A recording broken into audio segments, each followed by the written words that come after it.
স্বাগত জানাচ্ছি আজকের আমাদের লেট নাইট ক্লাসে।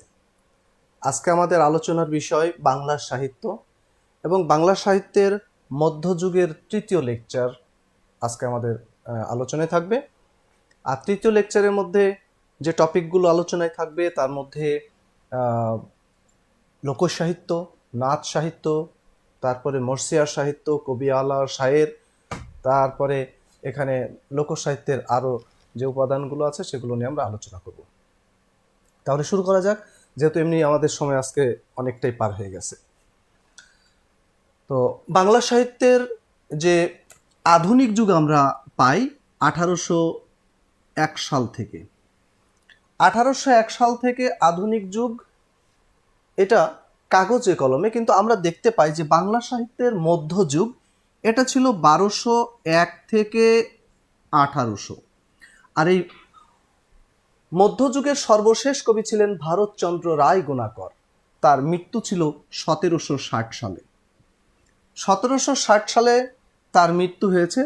তো 1760 সালে মধ্যযুগের শেষ কবি যদি শেষ হয়ে যায়, তাহলে মধ্যযুগ কিভাবে 1800 পর্যন্ত গড়ায়?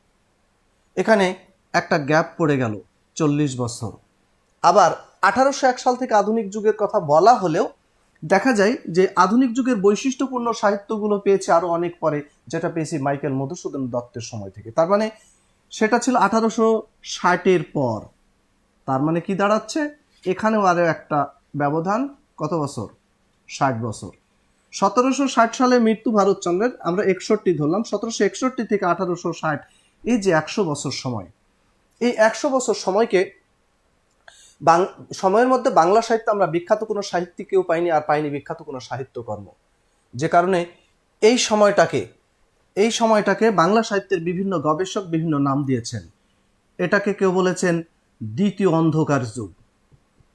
দ্বিতীয় অন্ধকার, আমরা জানি বাংলা সাহিত্যের প্রথম অন্ধকার বলা হয়েছিল 1201 থেকে 1350 পর্যন্ত, যেখানে কোনো সাহিত্যকর্ম রচিত হয়নি, এরকম বক্তব্য দেওয়া হয়েছিল। সেই সূত্র ধরে ডক্টর হুমায়ুন আজাদ এটাকে বলেছিলেন দ্বিতীয় অন্ধকার যুগ। এটাকে কেউ বলছেন অবক্ষয়ের যুগ, কেউ বলছেন সান্ধ্য যুগ, কেউ বলছেন প্রায় শূন্যতার যুগ, কেউ বলছেন ক্রান্তিকাল, কেউ বলছেন প্রস্তুতি পর্ব, আবার কেউ বলছেন যুগ সন্ধিক্ষণ। এই যে যুগ সন্ধিক্ষণ, এই নামটাই সবচেয়ে বেশি মার্কেট পেয়েছে। এই সময়ের মধ্যে এটা ছিল মধ্যযুগের শেষ এবং আধুনিক যুগের শুরুর এই মধ্যবর্তী সময়। এই সময়ের মধ্যে আমরা যে সাহিত্য কর্মগুলো পেয়েছিলাম, আসলে সেই সাহিত্য কর্মগুলো ছিল এটা মানে অতি নিম্নমান সম্পন্ন, মানে সাহিত্যের যে উৎকর্ষ মধ্যযুগ শুরু হয়েছিল 1200 পরে, সেই হিসাবে শেষের অংশে আরো উন্নত মানের সাহিত্য পাওয়ার কথা ছিল, কিন্তু আমরা সেই সাহিত্যগুলো পাইনি। কারণ সেখানে যে উপনিবেশ তৈরি হয়েছিল, উপনিবেশ তৈরি হওয়ার কারণে এখানে মানে অতি নিম্নমানের নিজেদের মনোরঞ্জনের জন্য কিছু কিছু সাহিত্য তারা চেয়েছিলেন। যে কারণে আমরা দেখেছি এখানে যে সাহিত্যগুলো রচিত হয়েছে সেটা মূলত সাহিত্যের উৎকর্ষের চেয়ে মানে পাঠকের বা তাদের মনোরঞ্জনটাই এখানে বেশি প্রাধান্য পেয়েছিল। যেই কারণে আমরা এই সময়ে যে সাহিত্যগুলো পেয়েছি সেগুলো আধুনিকতার মধ্যেও পড়ে নাই, আবার মধ্যযুগের যে বৈশিষ্ট্যপূর্ণ সাহিত্য সেটাও কিছুটা কি হয়েছে, ক্ষুণ্ণ হয়েছে। তার মানে মাঝামাঝি থেকে আমরা কিছু সাহিত্যকর্ম পেয়েছি। তো এই যে অন্ধকার মানে দ্বিতীয় অন্ধকার যুগ বলছি আমরা, যেটা দ্বিতীয় অন্ধকার, এই দ্বিতীয় অন্ধকার নামে এই অংশটা, এই সময়ের মধ্যে আমরা যে সাহিত্যগুলো পেয়েছি এর মধ্যে একটা ছিল, এক ধরনের সাহিত্য আমরা পেয়েছি কবিআলা, কবিগান। আর এক ধরনের সাহিত্য পেয়েছি পুঁথি সাহিত্য।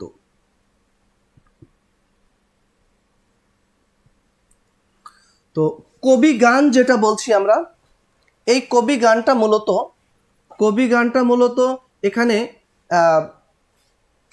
হিন্দু মুসলিম দু ধরনের কবি সাহিত্যিকরাই এখানে ছিলেন। কবি গান হলো এমন এক ধরনের গান যেখানে যেখানে কি হয়, যেখানে দুইটা দল থাকে, দুই দলের মধ্যে বিভিন্ন প্রশ্ন উত্তর গানের মাধ্যমে প্রশ্ন উত্তর প্রদান করা হয়, এবং দুই দলের মধ্যে কবিতার মাধ্যমে যুক্তি তর্কের মাধ্যমে কি করা হয়, সেই গানগুলো উপস্থাপন করা হয়।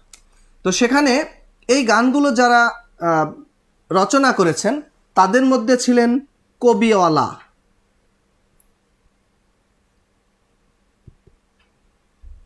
আর ছিলেন শায়ের। তার মানে কবিগান যারা রচনা করেছেন তাদের মধ্যে যারা হিন্দু ধর্মের ছিলেন তাদেরকে বলা হয় কবিওয়ালা, আর যারা মুসলিম ছিলেন তাদেরকে বলা হয় শায়ের। তো আমরা এই কবিওয়ালা ও শায়ের সম্পর্কে আগে একটু ধারণা নিব। কবিওয়ালা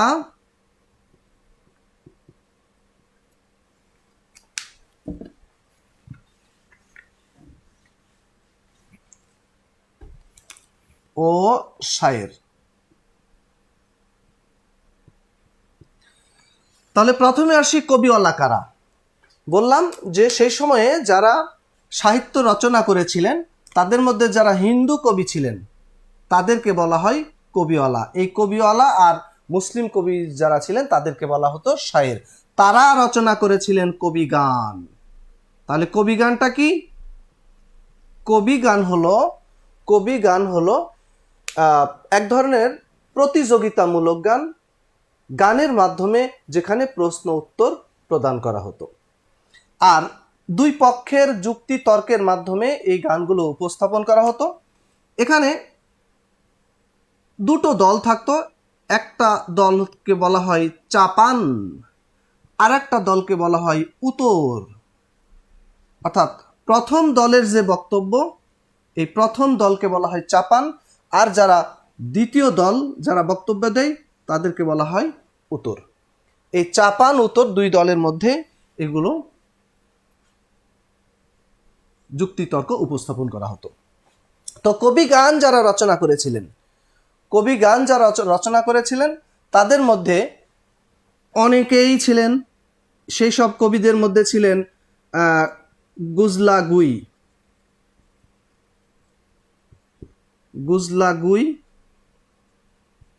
তারপরে ছিলেন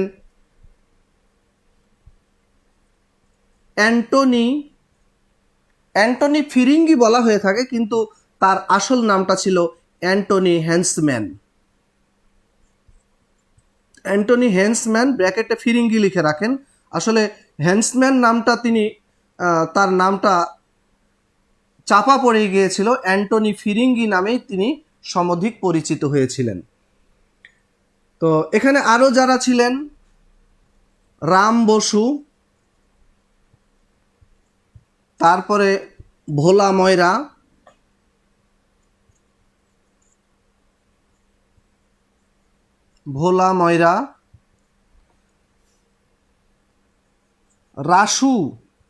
রাসু ও নৃসিংহ, তারপরে নেতাই বৈরাগী,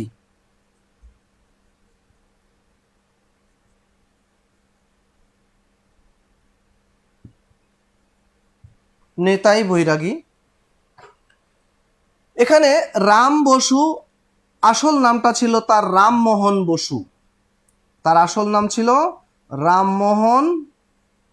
রামমোহন বসু। আর ভোলা ময়রা তার নাম ছিল ভোলানাথ নায়ক, আসল নাম ছিল ভোলানাথ নায়ক।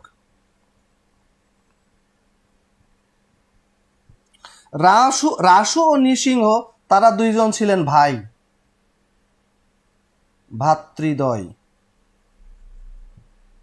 নেতাই বৈরাগী তিনি কবি গানের একজন বিখ্যাত ছিলেন।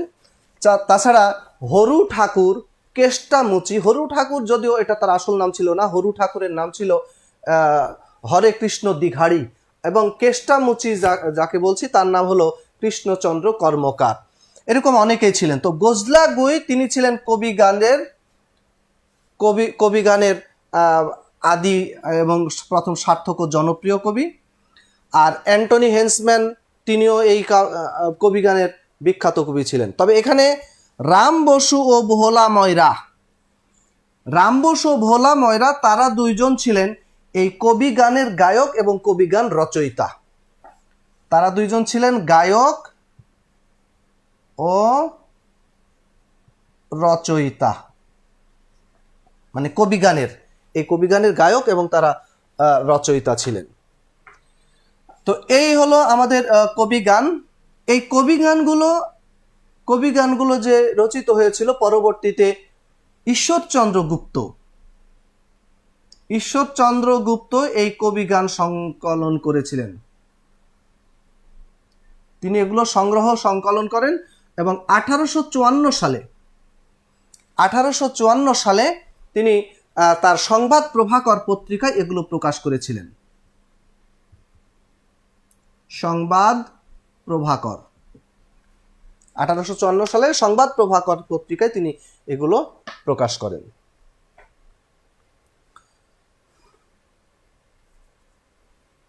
তাহলে কবিগান এটার উদ্ভব হয় আমরা কততে দেখতে পাচ্ছি, 1760 বা 61 থেকে 1860, তার মানে কি অষ্টাদশ শতক, তাই না? অষ্টাদশ শতকের কি কোন অংশ, মানে তৃতীয় অংশ বলতে পারেন বা শেষ অংশ বলতে পারেন। অষ্টাদশ শতকের মাঝামাঝি বলেন, অষ্টাদশ শতকের মাঝামাঝি থেকে, অষ্টাদশ শতকের মাঝামাঝি থেকে কত 1801, 1860 মানে ঊনবিংশ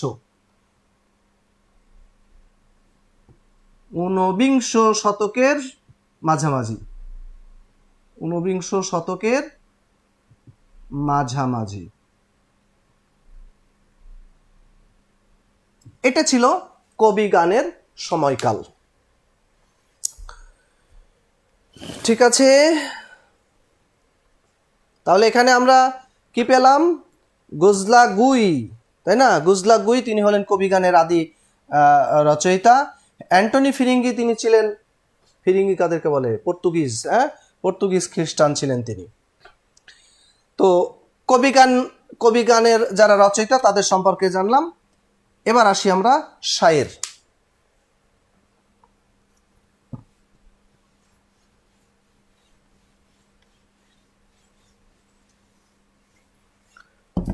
তাহলে কবিগানের রচয়িতাদের মধ্যে যারা মুসলমান ছিলেন তাদেরকে বলা হয় শায়ের। কবিগানের রচয়িতাদের মধ্যে যারা মুসলমান ছিলেন তাদেরকে বলা হয় শায়ের। তো যারা শায়ের ছিলেন তাদের মধ্যে ছিলেন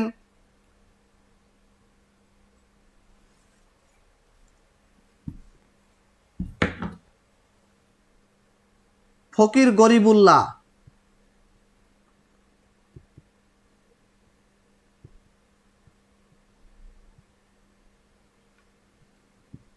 তারপরে সৈয়দ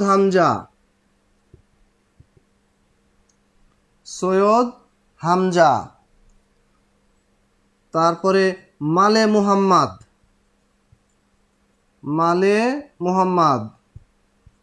তারপরে মোহাম্মদ দানেশ, তারপরে আইনউদ্দিন,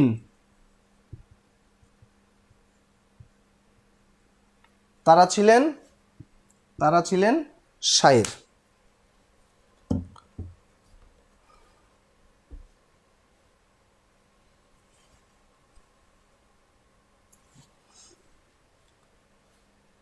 তো শায়ের এটা একটা আরবি শব্দ, শায়ের শব্দটা হলো আরবি।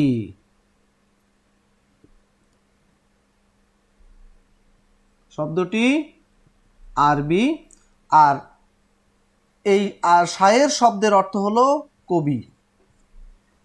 শায়ের শব্দ অর্থ কি? কবি।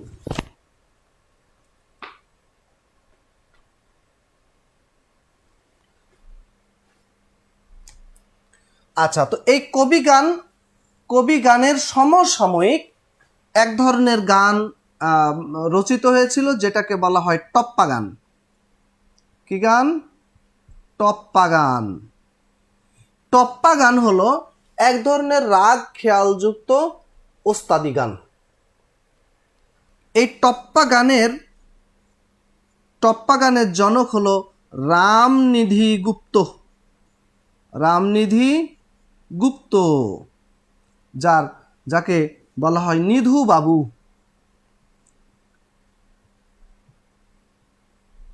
নিধু বাবু।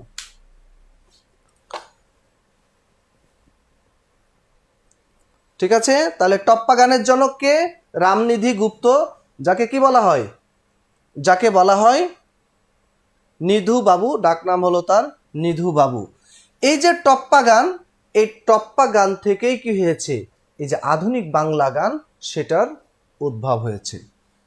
এটা ইম্পর্টেন্ট লিখে রাখেন যে টপ্পা গান থেকেই আধুনিক বাংলা গানের উদ্ভব হয়েছে। এখানে নিধু বাবু, রামনিধি গুপ্ত, তার একটা বিখ্যাত চরণ আছে, এটা একটু মাথায় রাখবেন। নানান দেশের নানান ভাষা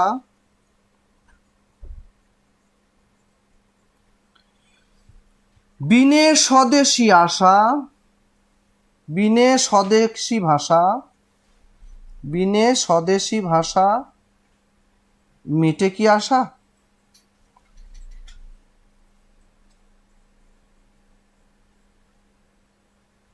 নানান দেশের নানান ভাষা বিনে স্বদেশী ভাষা মিটে কি আশা?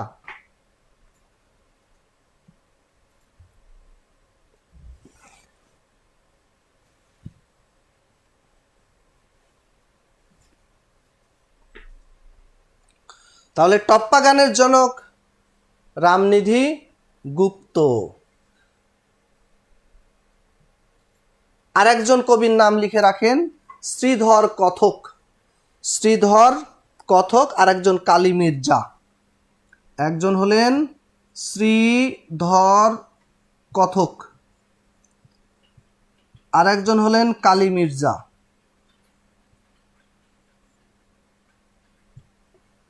এই দুইজন ছিলেন এই টপ্পা গানের কবি।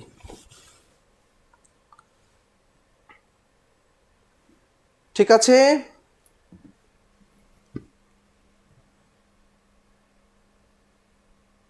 তাহলে টপ্পা গান হলো এক ধরনের রাগ খেয়ালযুক্ত উস্তাদি গান, যেখান থেকে আধুনিক বাংলা গানের সূচনা হয়েছে। এর আদি টপ্পা গানের জনক হলেন রামনিধি গুপ্ত। আর দুইজন কবিকে পেলাম, একজন হলেন শ্রীধর কথক, আর একজন হলেন কালী মির্জা।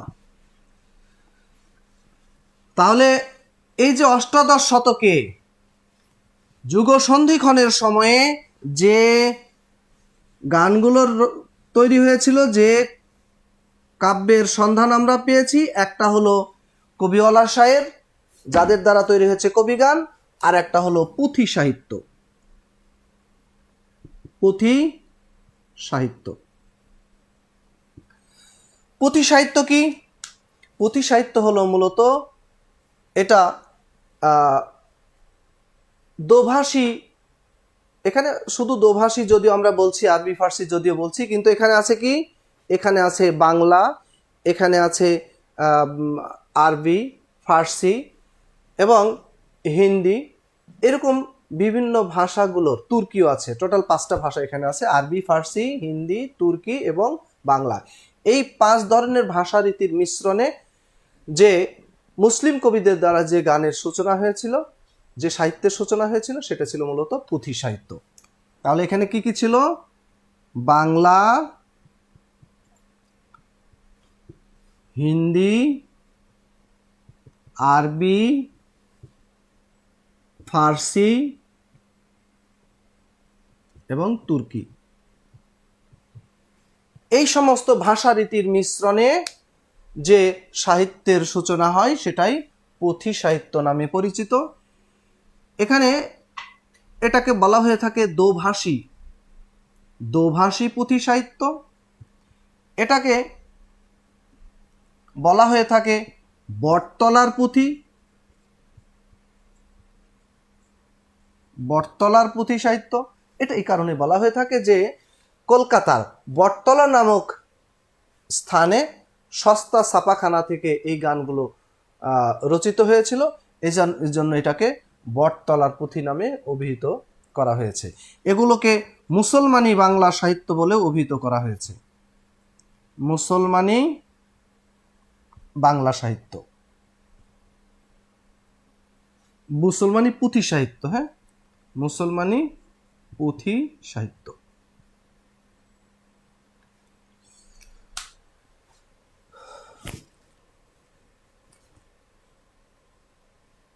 তাহলে এটার উদ্ভব কখন? ওই একই সময়ে 18 শতকের কি দ্বিতীয়ার্ধে, মানে 1760, তার মানে 18 শতকের শেষ থেকে 19বিংশ শতকের শুরু পর্যন্ত।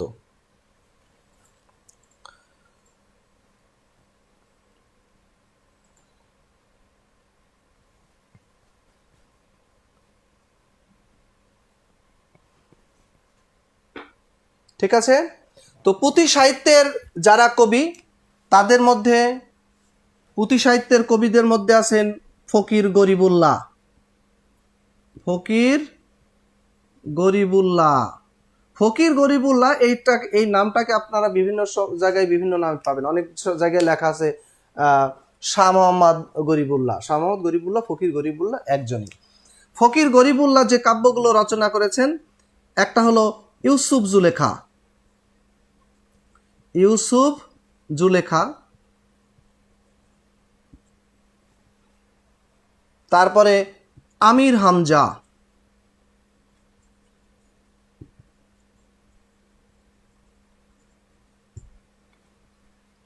ইউসুফ জুলেখা, তারপরে আমির হামজা,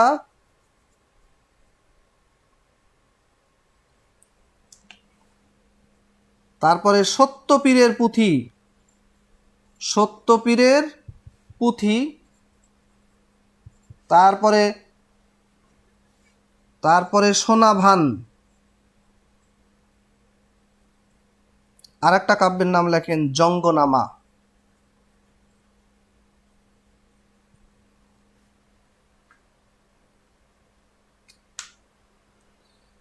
তাহলে একজন হলেন ফকির গরিবুল্লাহ, আর একজন কবির নাম লিখবেন সৈয়দ হামজা, আরেকজন কবি হলেন সৈয়দ হামজা। সৈয়দ হামজা তিনি এই যে ফকির গরিবুল্লাহ যে লিখেছিলেন আমির হামজা, এই আমির হামজার পরবর্তী খণ্ডটা তিনি রচনা করেছেন। আমির হামজা। আরেকটা হলো হাতেম তাই,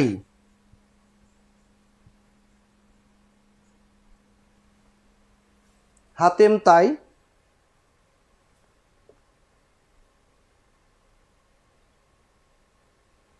আর একটা নাম লিখবেন জৈগুনের পুঁথি,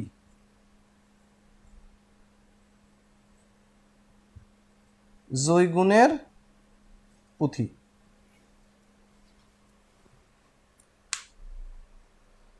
ঠিক আছে, এই হলো পুঁথি সাহিত্য। এবং পুঁথি সাহিত্যের যে অন্যান্য কবি, একটা পেলাম ফকির গরিবুল্লাহ। ফকির গরিবুল্লাহ হলেন পুঁথি সাহিত্যের প্রথম সার্থক এবং জনপ্রিয় কবি, প্রথম সার্থক ও জনপ্রিয় কবি।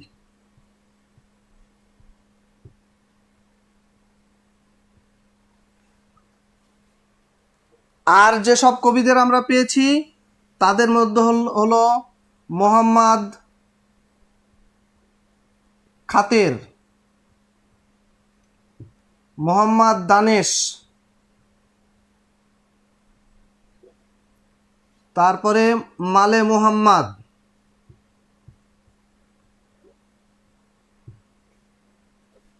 তারপরে আব্দুর রহিম, আইনউদ্দিন ইত্যাদি।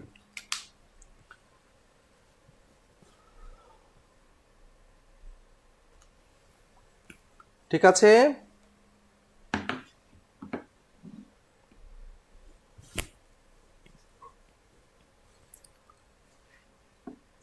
সৈয়দ হামজার আরেকটা বিখ্যাত কাব্যের নাম লিখে রাখেন, মধুমালতী। মধুমালতী। তাহলে সৈয়দ হামজার কাব্য কি কি পেলাম? একটা হলো আমির হামজা, যেটা ফকির গরিবুল্লাহ লিখেছিলেন, তারপরে হাতেম তাই, জয়গুণের পথি, এবং মধুমালতী।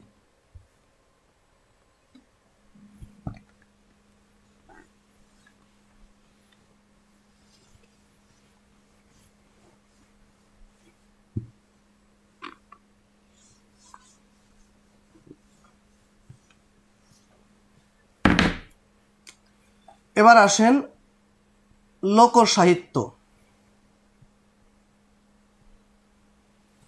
লোকসাহিত্যটা কি?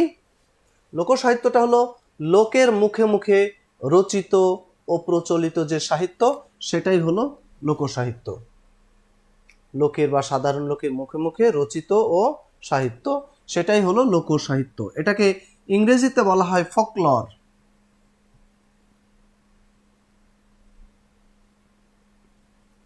কি বলা হয়?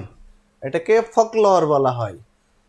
তাহলে লোকসাহিত্য হলো কোনো সম্প্রদায় বা জনগোষ্ঠীর অলিখিত যে সাহিত্য, সেটাই মূলত লোকসাহিত্য। কি? কোনো সম্প্রদায় বা জনগোষ্ঠীর অলিখিত যে সাহিত্য, সেটাই হলো লোকসাহিত্য। তো লোকসাহিত্য এটা সাধারণত দুই ধরনের হয়।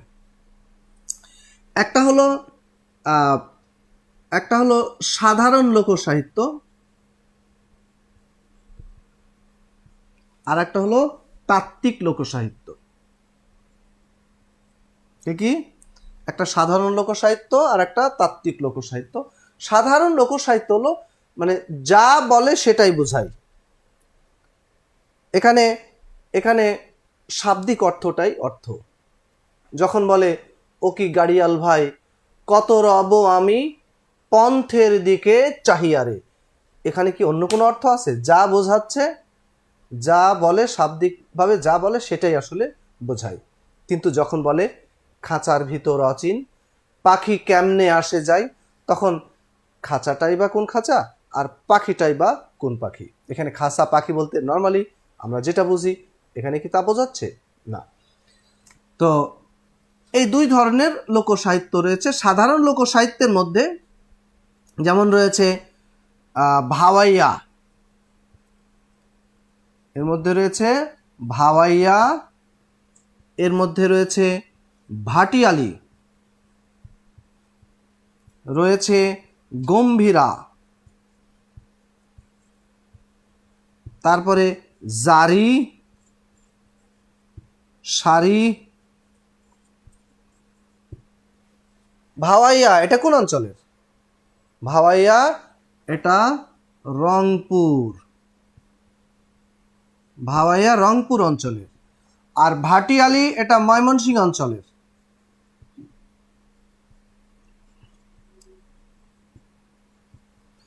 গম্ভীরা এটা মূলত চাঁপাই নবাবগঞ্জ, যদিও আগে রাজশাহী বলা হতো, কিন্তু এটা চাঁপাই নবাবগঞ্জ। শুনেছেন? নানাহে, হ্যাঁ, নবাবগঞ্জ।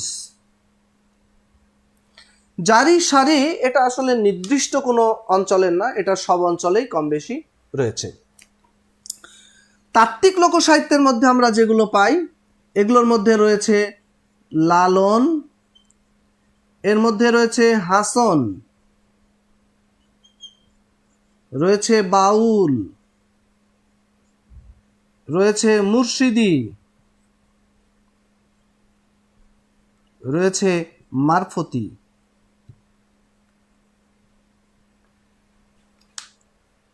লালন কার? লালন শাহ, তাই না? লালন হলো লালন শাহ। আর হাসন, হাসন রাজা।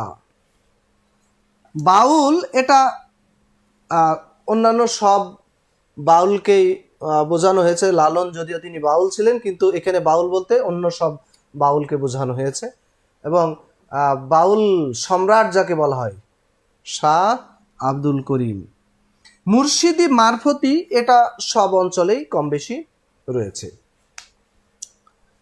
এটা মুর্শিদি মারফতি, এটা হলো মূলত ধর্মীয় তত্ত্ব সঙ্গীত। হ্যাঁ, তো এখানে আমাদের সাধারণত প্রশ্ন হয়ে থাকে, বিভিন্ন গান দিয়ে দিল, যেমন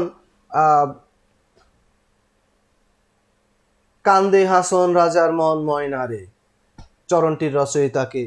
হ্যাঁ, এরকম এখান থেকে বিভিন্ন গান দিয়ে দিবে, এটার রচয়িতাকে বা কোন ধরনের গান, এটা একটু শিখে নিতে হবে।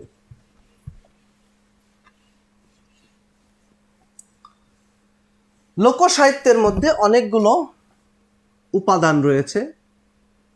এর মধ্যে রয়েছে যেমন কথা, এর মধ্যে রয়েছে গীতিকা, এর মধ্যে রয়েছে ছড়া,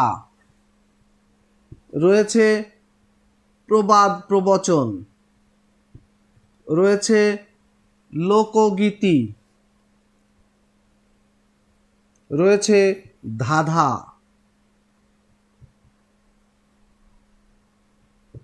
এগুলো হলো লোকসাহিত্যের এক একটা উপাদান। তো এখানে কথা কথা কথা তো অনেক রকমের আছে না, আকথা, কুকথা। কথা কয় প্রকার? কথা তিন প্রকার। কথা তিন প্রকার। এক প্রকার হলো রূপকথা, আর এক ধরনের কথা হলো উপকথা, আর এক ধরনের কথা হলো ব্রতকথা। রূপকথা, উপকথা, ব্রতকথা। রূপকথা কোনগুলো? সাধারণত কাল্পনিক রাজা বাদশাদের যেসব কাহিনী, সেগুলোই হলো রূপকথা। কাল্পনিক রাজরাজদাদের কাহিনী নিয়ে যে কথা রচিত হয়েছে সেটা হলো রূপকথা। তাহলে এটা কি? রূপকথা হলো কাল্পনিক রাজাদের কাহিনী।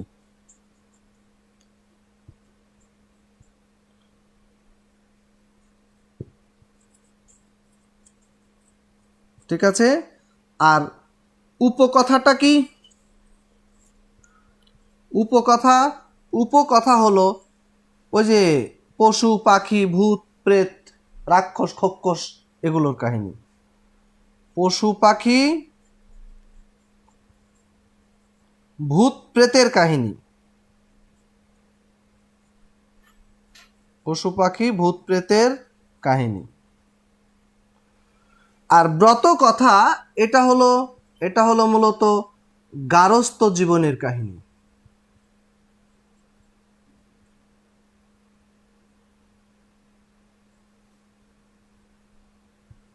গারস্থ জীবনের কাহিনী। ঠিক আছে। তাহলে তিন ধরনের কথা, একটা হলো রূপকথা, একটা উপকথা, আর একটা হলো ব্রতকথা। রূপকথা হলো কাল্পনিক রাজাদের কাহিনী, উপকথা হলো পশু পাখি, ভূত প্রেত, রাক্ষস খক্ষসের কাহিনী, আর ব্রতকথা হলো গারস্থ জীবনের কাহিনী। তো প্রশ্ন আসে যে ঠাকুরমার ঝুলি এটা কোন ধরনের কথা? তো ঠাকুরমার ঝুলি এর মধ্যে কি আছে? ঠাকুরমার ঝুলির মধ্যে আপনি পাবেন কাল্পনিক রাজাদের কাহিনী, ঠাকুরমার ঝুলির মধ্যে আছে পশু পাখি, ভূত প্রেতের কাহিনী, তাই না? এখন অপশন যেটা যদি থাকে যে এটা রূপকথা নাকি উপকথা নাকি ব্রতকথা নাকি রূপকথা উপকথা, কি হবে বলেন? ঠাকুরমার ঝুলি এটা কোন ধরনের কথা? ক রূপকথা, খ উপকথা, গ ব্রতকথা, আর ঘতে থাকলো রূপকথা উপকথা। তাহলে কি হবে? যেহেতু এর মধ্যে কাল্পনিক রাজাদের কাহিনী আছে, এর মধ্যে আবার ভূত প্রেতের, পশু পাখির কাহিনী আছে না? ওই যে একটা পাখি কি বলে, রাজার ঘরে যে ধন আছে আমার ঘরে সে ধন আছে, তো পাখি এখানে কথা বলে। সুতরাং এখানে ঠাকুরমার ঝুলি হবে রূপকথা উপকথা। যদিও আমরা ওরালি বলে থাকি যে এটা রূপকথার কাহিনী, কিন্তু ওরাল ল্যাঙ্গুয়েজের সাথে রিটেন ল্যাঙ্গুয়েজের তফাৎ আছে। ওরালি আমরা অনেক কিছুই কি করি, আমরা অনেক কিছুই সংক্ষেপে বলে ফেলতে পারি, তাই না? অনেক কিছু বলতেও হয় না, চোখ দেখেই বোঝা যায়, বলে না চোখ যে মনের কথা বলে। কিন্তু রিটেন ল্যাঙ্গুয়েজ তা না, যাহা বলিব পরিষ্কার করিয়া বলিতে হইবে, নাকি? আপনি পুরো বাক্যটা না লিখলে সেটা শুদ্ধ বাক্য হবে না। তো ওরালি এটা রূপকথার কাহিনী বললেও আসলে এটা শুধুই রূপকথা না, এটা হবে রূপকথা এবং উপকথা। এরপরে আসি গীতিকা।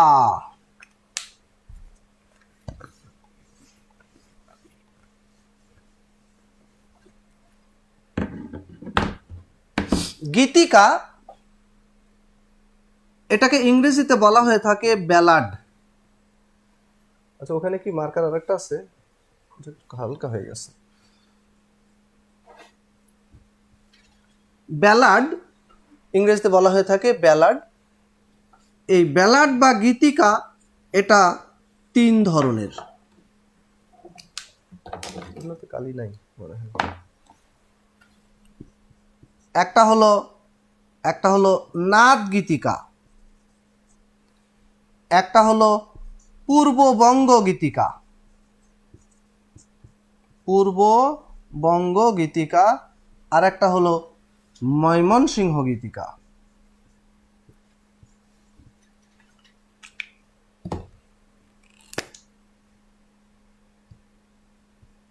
কি কি? নাদ গীতিকা, পূর্ববঙ্গ গীতিকা এবং ময়মনসিংহ গীতিকা। নাদ গীতিকা কোনটা? শোনেন, এটা হলো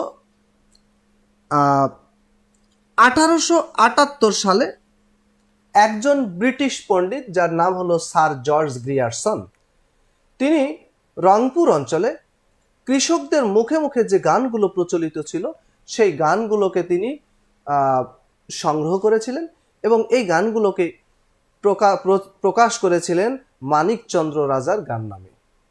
তাহলে কথাটা লিখে রাখেন যে 1878 সালে ব্রিটিশ পণ্ডিত স্যার জর্জ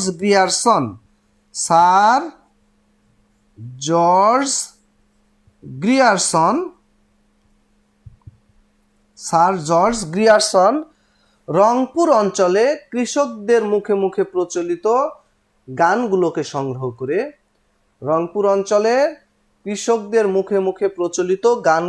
সংগ্রহ করে মানিকচন্দ্র রাজার গান নামে প্রকাশ করেন। মানিকচন্দ্র রাজার গান, মানিকচন্দ্র রাজার গান নামে প্রকাশ করেন, যা নাদ গীতিকা নামে পরিচিত। তাহলে কি হলো কথাটা? 1878 সালে ব্রিটিশ পণ্ডিত স্যার জর্জ গ্রিয়ারসন রংপুর অঞ্চলে কৃষকদের মুখে মুখে প্রচলিত গানগুলোকে সংগ্রহ করে মানিকচন্দ্র রাজার গান নামে প্রকাশ করেন, যা নাদ গীতিকা নামে পরিচিত। ঠিক আছে? 1878 সালে ব্রিটিশ পণ্ডিত স্যার জর্জ গ্রিয়ারসন রংপুর অঞ্চলে কৃষকদের মুখে মুখে প্রচলিত গানগুলোকে সংগ্রহ করে মানিকচন্দ্র রাজার গান নামে প্রকাশ করেন, যা নাদ গীতিকা নামে পরিচিত।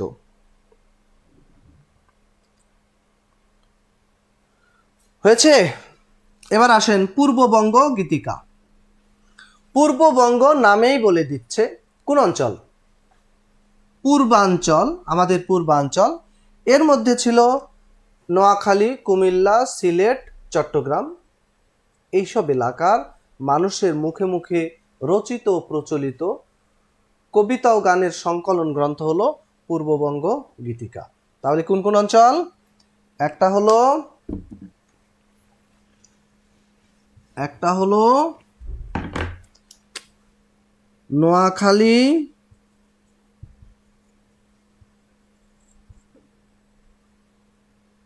তারপরে কুমিল্লা,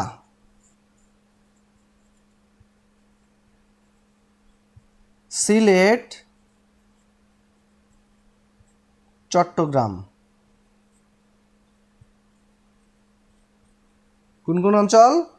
নোয়াখালী, কুমিল্লা, সিলেট, চট্টগ্রাম প্রভৃতি এলাকার মানুষের মুখে মুখে রচিত প্রচলিত, প্রভৃতি এলাকার মানুষের মুখে মুখে রচিত ও প্রচলিত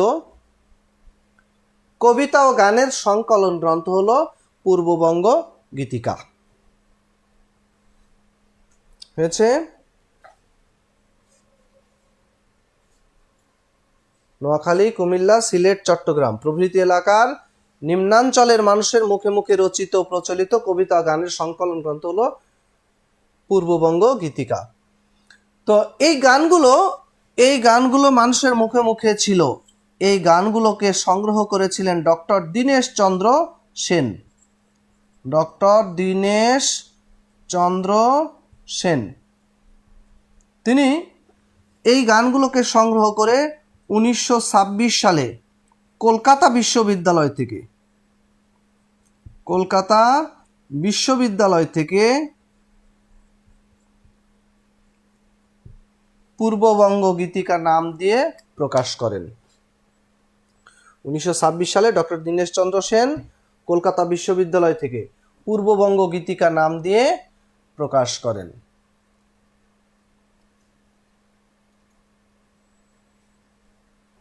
ঠিক আছে।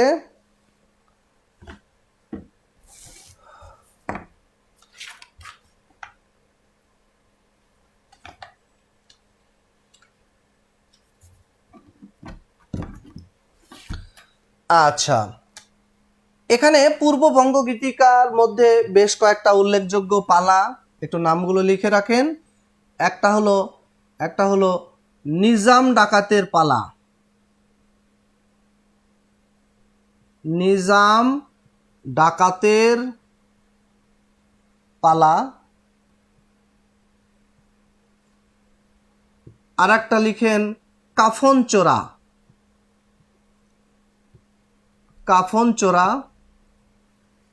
আর একটা লেখেন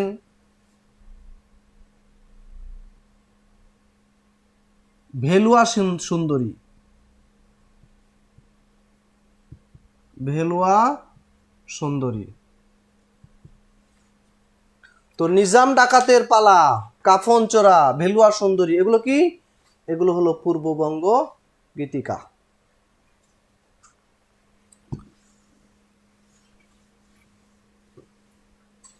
এবার আসেন ময়মনসিংহ গীতিকা। ময়মনসিংহ গীতিকা, এটা তো নামেই বলে দিচ্ছে কোন অঞ্চল? ময়মনসিংহ। তবে এটা শুধু জেলা ময়মনসিংহ না, বৃহত্তর ময়মনসিংহ, আবার সব জেলা না, এখানে কয়েকটা জেলা। একটা হলো কিশোরগঞ্জ,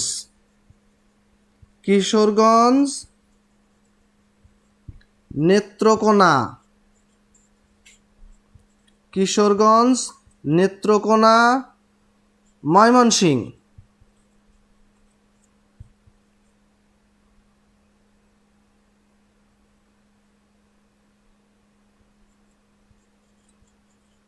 কিশোরগঞ্জ, নেত্রকোনা, ময়মনসিংহ। আর একটা অঞ্চলের নাম লিখবেন বানিয়াচং। বানিয়াচং কি নাম শুনে কি মনে হয়? চ্যাংচুং চুয়াং বললে তো আবার চীনা শব্দ হয়ে যায় নাকি? হ্যাঁ, তো বানিয়াচং নাম শুনে কি এরকম মনে হচ্ছে? চীনা শব্দে ওই বানিয়াচং, চ্যাং চং চুয়াং এরকম হয় না? এক লোক গেছে চীনে আপনাদের মতো, তো চীনে গিয়ে সারাদিন ঘোরাঘুরির পর ও পেটে যখন টান পড়েছে তখন একটা হোটেলে ঢুকলো। তো হোটেলে ঢুকে সে তো খাবার চাইবে না, কিন্তু কি অর্ডার করবে নাম তো জানে না, শুধু ওই দুই একটা চা চিনি এরকম দুই একটা শব্দ জানে। ভাবলো প্রথমে আগে চায়ের অর্ডারটা করে নি, কিন্তু চায়ের যে অর্ডার করবে কি বলবে? খালি চা চা বললে পাগল বলবে না? সে তখন কি করলো, ওই বানিয়ে একটা শব্দ সংযোজন করে নিল, নিয়ে বলছে চাচুয়াং। তো এই কথা যখন বলে তখন ওয়েটার তো অবাক হয়ে গেছে। যা হোক, একটু পরে সে কি করলো, গরম চা নিয়ে সেই বেচারা মাথায় ঢেলে দিয়েছে। তো মাথায় যখন ঢেলে দিয়েছে সে তো ভরকে গেছে, কিরে আমি চা চাইলাম কিন্তু চাকে আমার মাথায় ঢাললো কেন? আসলে সে যে বলেছে চা চুয়াং, চা তো ঠিক আছে, কিন্তু চুয়াং যে বলেছে ওইটার মানে যে যদি হয় মাথায় ঢালা, তাহলে তো সেটাই সে করবে, তাই না? তো চ্যাংচুং চুয়াং বললেই চীনা শব্দ হয়ে যায় না। বানিয়া চং এটা কোথায়? এটা হলো হবিগঞ্জ। হবিগঞ্জের বানিয়াচং একটা থানার নাম, একটা উপজেলার নাম এবং একটা গ্রামের নাম, একটা ইউনিয়নের নাম। এবং এটা এটা দক্ষিণ এশিয়ার মধ্যে সবচেয়ে বড় গ্রাম।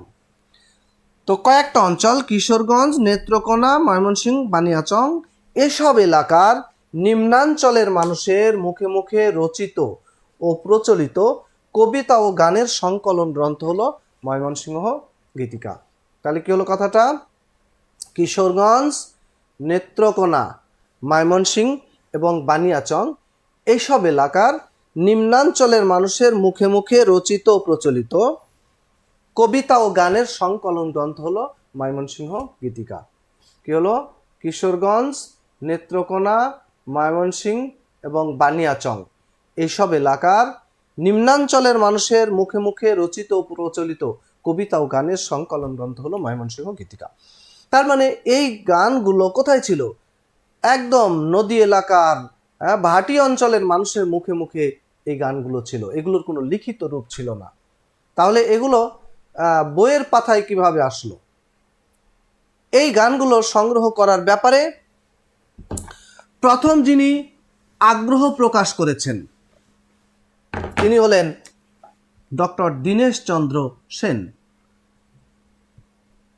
প্রথম আগ্রহ প্রকাশ করেন ডক্টর দীনেশচন্দ্র সেন। তিনি কলকাতা বিশ্ববিদ্যালয়ের বাংলা বিভাগের অধ্যাপক ছিলেন।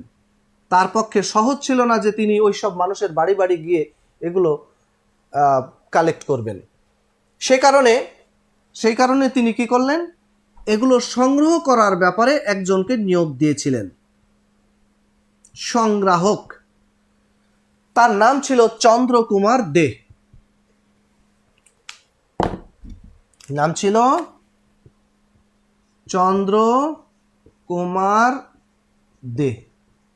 তো চন্দ্রকুমার দে তিনি তার বাড়ি ওই এলাকায় ময়মনসিংহে। এখন তিনি কি করলেন? তিনি তো কয়েক টাকা বেতনে পোস্ট অফিসে চাকরি করতেন, কিন্তু এই সমস্ত বিষয়ে তার আগ্রহের কমতি ছিল না।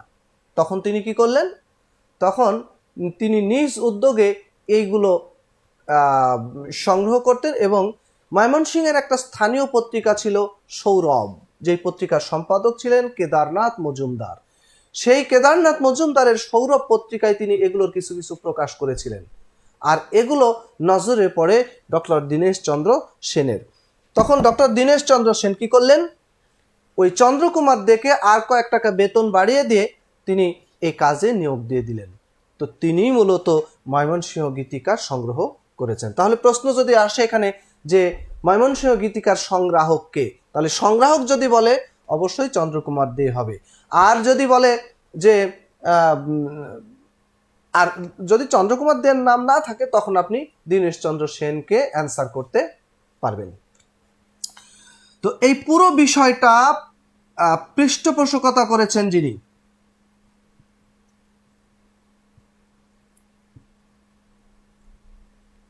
পুরো বিষয়টা পৃষ্ঠপোষকতা করেছিল কলকাতা বিশ্ববিদ্যালয়। আর কলকাতা বিশ্ববিদ্যালয়ের তখন ভিসি ছিলেন স্যার আশুতোষ মুখোপাধ্যায়। তিনিই মূলত কি করেছেন? এই প্রজেক্টটা হাতে নিয়েছিলেন, স্যার আশুতোষ মুখোপাধ্যায়। তো ময়মনসিংহ গীতিকা সংগ্রহ করা হলো। সংগ্রহ করার পর এগুলো ডক্টর দীনেশচন্দ্র সেন কি করেছেন? এগুলো সম্পাদনা করে প্রকাশ করেছেন। তাহলে ময়মনসিংহ গীতিকা কে সম্পাদনা করেছেন এবং প্রকাশ করেছেন? ডক্টর দীনেশচন্দ্র সেন তিনি নিজেই। 1923 সালে এই কলকাতা বিশ্ববিদ্যালয় থেকে তিনি কি করেছেন? যে গীতিকাগুলো সংগ্রহিত হয়েছিল সেগুলো কোথা থেকে? কলকাতা বিশ্ববিদ্যালয় থেকে 1923 সালে কি নামে? ময়মনসিংহ গীতিকা নামে,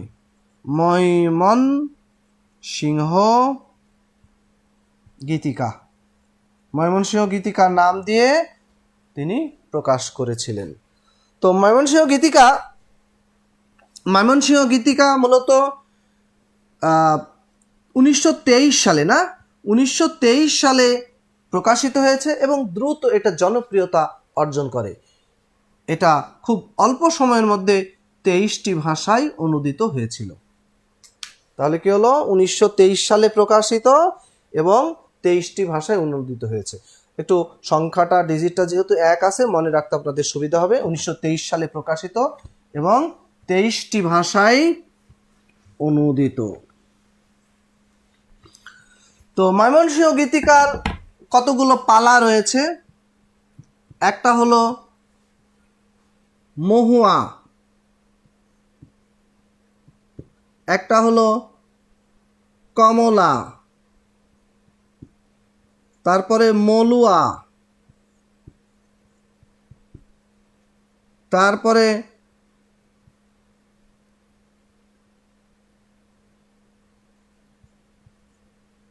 দস্যু কেনারামের পালা, দস্যু কেনারামের পালা, আর একটা হলো দেওয়ানা মদিনা, দেওয়ানা মদিনা। এই সমস্ত পালা যারা রচনা করেছেন, এই সমস্ত পালার যারা রচয়িতা, পালাকার, তাদের মধ্যে মহুয়া এটা লিখেছেন দিজ কানাই, দিজ কানাই। কমলা এটা লিখেছেন দিজ ঈশান। মলুয়া এবং দস্যু কেনারামের পালা, এই দুটো পালার রচয়িতা চন্দ্রাবতী। চিনেন চন্দ্রাবতীকে? বাংলা সাহিত্যের প্রথম মহিলা কবি, বেচারী চন্দ্রাবতী। দেওয়ানা মদিনা এই পালার রচয়িতা কি? কুদ্দুস বয়তি। কুদ্দুস বয়তি দিয়ে এই কাজ হবে না, এই বেচারা তো মাথা নাড়াতে আর চুল ঝুঁকাতেই ব্যস্ত, না? মনসুর বয়াতি। তো পালাগুলো খেয়াল রাখবেন। মহুয়া পালা হলো ময়মনসিংহ গীতিকার শ্রেষ্ঠ পালা, শ্রেষ্ঠ পালা হলো মহুয়া পালা। দেওয়ানা মদিনা এই পালার আর এক নাম হলো আলাল দুলালের পালা। এটাকে আলাল দুলালের পালাও বলা হয়ে থাকে, আলাল দুলালের পালা। ঠিক আছে? তো দেওয়ানা মদিনা এই পালায়, এখানে মহুয়া পালায় কয়েকটা চরিত্র আছে, চরিত্রগুলো একটু লিখে রাখবেন। একটা হলো মহুয়া, মহুয়া নায়িকা, না? মহুয়া নায়িকা, নদের চাঁদ হলো নায়ক।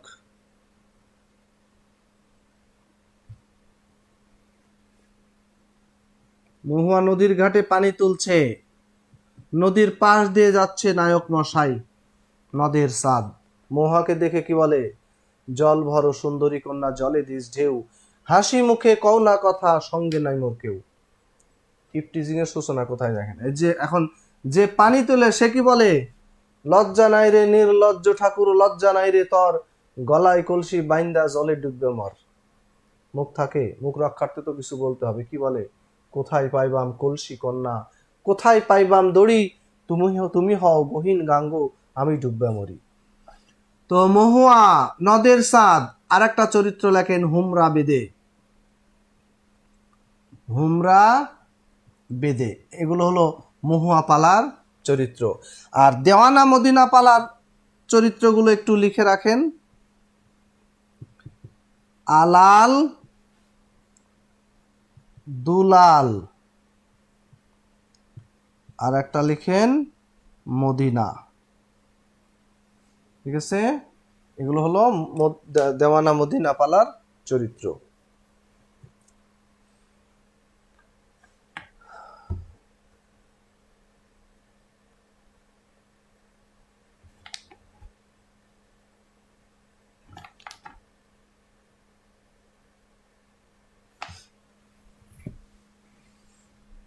ঠিক আছে?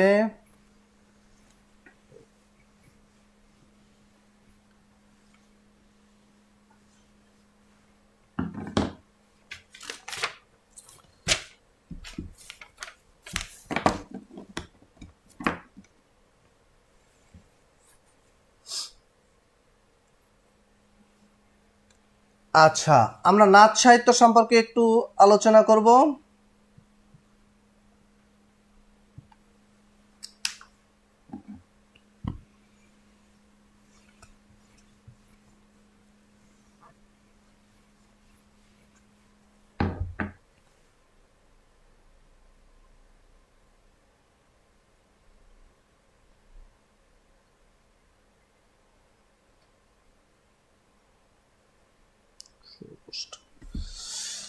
ওকে, নাচ সাহিত্য। নাচ সাহিত্য হলো মূলত এখানে দুটো ধর্ম, একটা হলো তাঁতি শ্রেণীর বৌদ্ধ, কি তাঁতি শ্রেণীর বৌদ্ধ, আর একটা হলো শিব উপাসক যোগী, শিব উপাসক যোগী। এই দুই ধর্মের সমন্বয়ে তৈরি হয়েছে নাথ ধর্ম। আর এই নাথ ধর্ম থেকেই, নাথ ধর্মের আচরিত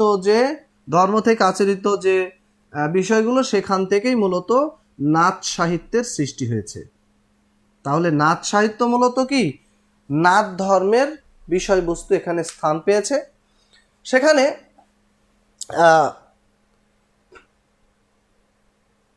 তাহলে তাঁতি শ্রেণীর বৌদ্ধ আর শিব উপাসক যোগী সম্প্রদায়ের আচরিত ধর্ম হলো নাথ ধর্ম, আর নাথ ধর্মের কাহিনী অবলম্বনে রচিত হয়েছে নাচ সাহিত্য। নাথ শব্দের অর্থ হলো প্রভু। নাথ অর্থ কি? নাথ অর্থ হলো প্রভু। তো এখানে নাচ সাহিত্যে মূলত চারজন সিদ্ধা, আদিনাথ, নাথ ধর্মের আদি গুরু হলো কি? শিব। আদিনাথকে শিব হলো আদিনাথ। তো এই নাথ ধর্মের যে প্রভু, নাথ শব্দের অর্থই প্রভু, আর আদি নাথ বলা হয় কাকে? শিবকে। তো নাথ ধর্মের মধ্যে মূলত কি রয়েছে? এখানে একটা হলো মিননাথ, আরেকজন হলেন গোরক্ষনাথ।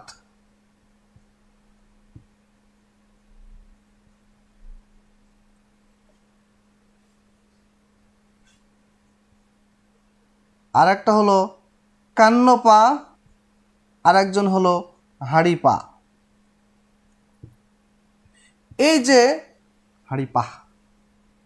এই যে চারজন সিদ্ধা, তাদের কাহিনী অবলম্বনেই মূলত কি হয়েছে? এই নাচ সাহিত্যের বিষয়গুলো আলোচিত হয়েছে, তাদের অলৌকিক কাহিনী অবলম্বনে। ঠিক আছে,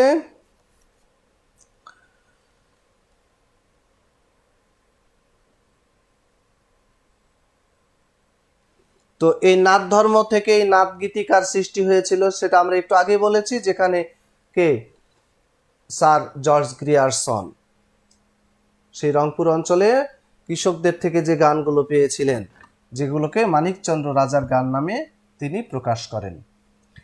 তো নাচ সাহিত্য মূলত এখানে চারজন নাথের কাহিনী আলোচিত হয়েছে, আর এখানে কাহিনীগুলো দুটো ধারায় বিভক্ত হয়েছে। একটা হলো গোরক্ষ বিজয়,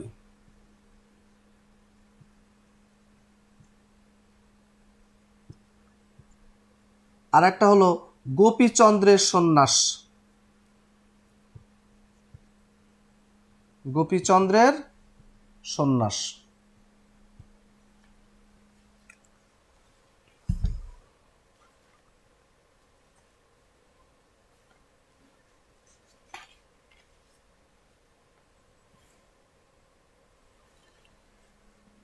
ঠিক আছে,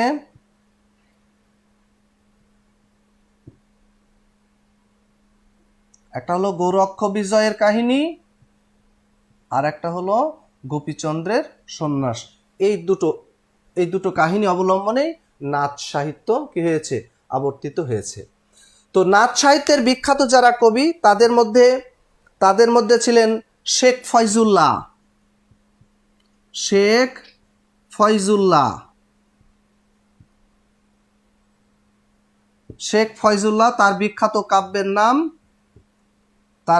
কাব্যের নাম গোরক্ষ বিজয়। ঠিক আছে, তার বিখ্যাত কাব্যের নাম কি? গোরক্ষ বিজয়। এই গোরক্ষ বিজয় এটা আবিষ্কার করেছেন আব্দুল করিম সাহিত্য বিশারদ। আর যে কবিগুলো রয়েছেন তাদের মধ্যে ভীমসেন রায়। ঠিক আছে,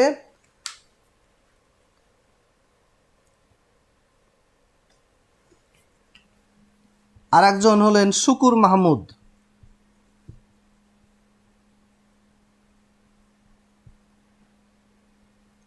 আর একটা হলো শ্যামদাস সেন।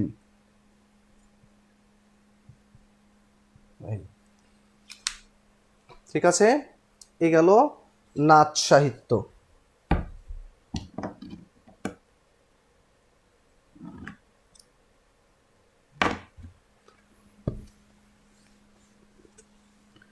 আর একটা সাহিত্যের মধ্যে যেটা রয়েছে সেটা হলো মরসিয়া সাহিত্য। মরসিয়া সাহিত্যটা কি? মরসিয়া শব্দের অর্থ হলো শোক করা। মরসিয়া শব্দের অর্থ হলো শোক পালন করা। এটা আরবি শব্দ। এই মরসিয়া সাহিত্যের উদ্ভব হয়েছে কোথা থেকে? মরসিয়া সাহিত্যের উদ্ভব হয়েছে কারবালার যে বিষাদময় কাহিনী, সেই বিয়োগান্তক কাহিনী অবলম্বনেই কি হয়েছে? মরসিয়া সাহিত্যের উদ্ভব ঘটেছে। তাহলে মরসিয়া সাহিত্যের আদি কবি কে? এখানে শেখ ফয়জুল্লাহ। আদি কবি হলেন শেখ ফয়জুল্লাহ। আর তার কাব্যের নাম হলো জয়নবের চৌতিসা।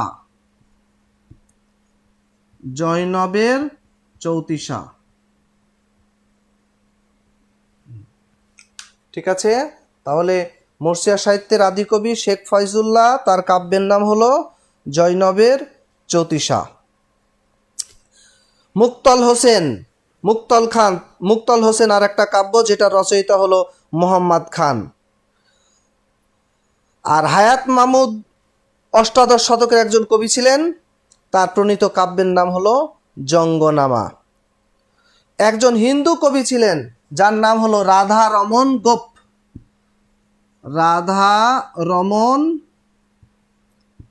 গোপ। তাহলে মরসিয়া সাহিত্য ধারার হিন্দু কবির নাম কি? রাধারমন গোপ। তিনি ইমামগণের কেচ্ছা এবং আফতনামা এই দুটো কাব্য রচনা করেছেন। ঠিক আছে, আচ্ছা, আর একটা বিষয় আমরা একটু ধারণা দিব, সেটা হলো মধ্যযুগে যে মুসলিম শাসক যারা ছিলেন, এই মুসলিম শাসকদের মধ্যে যারা সাহিত্যের পৃষ্ঠপোষকতা করেছেন। মধ্যযুগে মুসলিম সাহিত্যিকদের সম্পর্কে যে কথাটা বলা হয়, শাসকদের সম্পর্কে যে কথাটা বলা হয় যে তারা কি করেছেন? সাহিত্য চর্চায় বাধা দিয়েছেন। তাদের কারণেই কি হয়েছিল? অন্ধকার যুগের সূচনা হয়েছে। কিন্তু আমরা দেখেছি যে এমন কোনো মুসলিম শাসক ছিলেন না যাদের রাজসভায় কবি না ছিলেন এবং কবিদের তারা সমাদর এবং পৃষ্ঠপোষকতা না করেছেন। আমরা ইউসুফ জুলেখা বলেন, তারপরে লাইলি মজনু বলেন,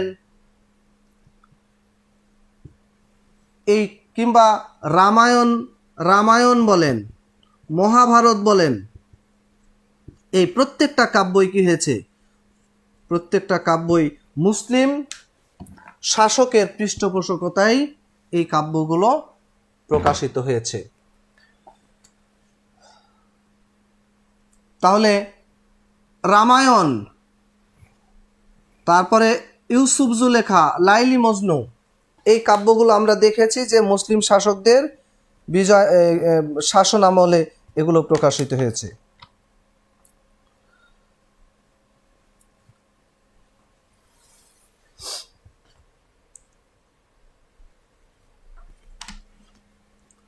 মহাভারত, এই মহাভারত যে প্রথম যিনি বাংলায় অনুবাদ করেছিলেন কবীন্দ্র পরমেশ্বর, কবীন্দ্র পরমেশ্বর তিনি যে মহাভারত অনুবাদ করেছিলেন তার শাসক ছিলেন, চট্টগ্রামের শাসক ছিলেন পরাগল খাঁ। তিনি পরাগল খানের পৃষ্ঠপোষকতায় এই মহাভারত অনুবাদ করেন, এই জন্য তার মহাভারতের নাম তিনি দিয়েছিলেন পরাগলি মহাভারত।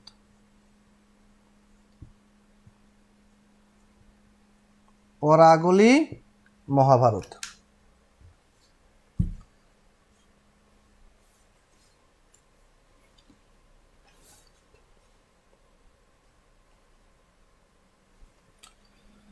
আর গিয়াসউদ্দিন আজম শাহ, গিয়াসউদ্দিন আজম শাহ তার পৃষ্ঠপোষকতায় এই ইউসুফ জুলেখা কাব্য রচনা করেছিলেন, অনুবাদ করেছিলেন কে? শাহ মোহাম্মদ সগীর, শাহ মোহাম্মদ সগীর।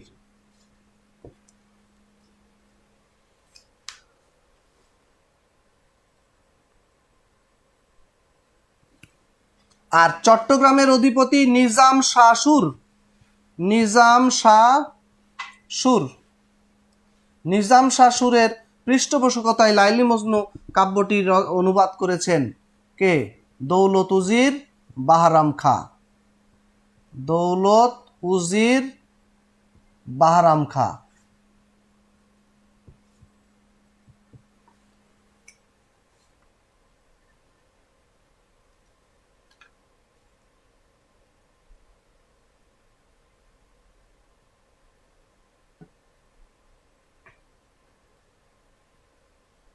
ঠিক আছে। আর রামায়ণ, এটা নিয়ে দুটা কথা আছে, একটা হলো রুকনুদ্দিন বারবাকশা, রুকনুদ্দিন বারবাকশা, এই রুকনুদ্দিন বারবাকশা আরো কোথাও আছে আর এক তার পৃষ্ঠপোষকতায়।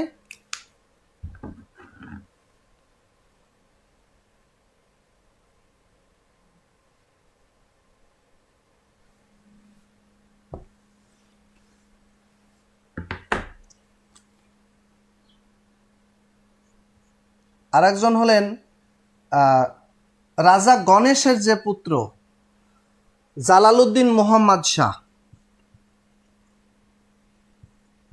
জালালউদ্দিন মোহাম্মদ শাহ। দুটো বক্তব্যই আছে, রুকনুদ্দিন মোহাম্মদ শাহ বারবাকশা বা জালালউদ্দিন মোহাম্মদ শাহ, এই দুইজনে পৃষ্ঠপোষকতা করেছিলেন এবং তাদের পৃষ্ঠপোষকতায় কৃত্তিবাস ওঝা, কৃত্তিবাস ওঝা এই কাব্যটি অনুবাদ করেছেন। এছাড়া আমরা দেখতে পাই যে আরাকান রাজসভায়, আরাকান রাজসভায়, আরাকান রাজসভা ছিল মূলত বৌদ্ধ রাজাদের, বৌদ্ধ শাসন প্রতিষ্ঠিত ছিল এখানে, কিন্তু বৌদ্ধ শাসন প্রতিষ্ঠিত থাকলেও মুসলিম কবিরা এখানে যথেষ্ট আনুকূল্য লাভ করেছিলেন।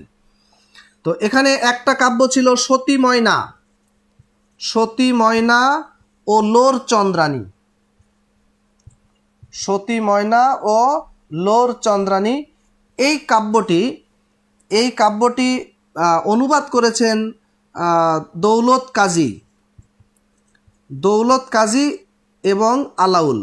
দৌলত কাজী তিন ভাগের দুই ভাগ অনুবাদ করার পর তিনি মারা গেছেন, পরবর্তীতে আলাউল এসে এই কাব্যটি শেষ করেছেন এবং তাদেরকে পৃষ্ঠপোষকতা করেছেন। দৌলত কাজীকে পৃষ্ঠপোষকতা করেছেন আশরাফ খান, আশরাফ খাঁ আরাকান রাজসভার প্রধানমন্ত্রী ছিলেন। পরবর্তীতে আলাউলকে পৃষ্ঠপোষকতা করেছিলেন কোরেশি মাগন ঠাকুর,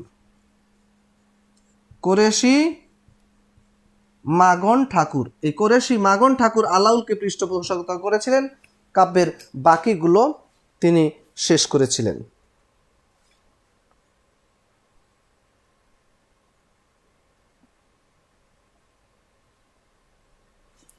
ঠিক আছে।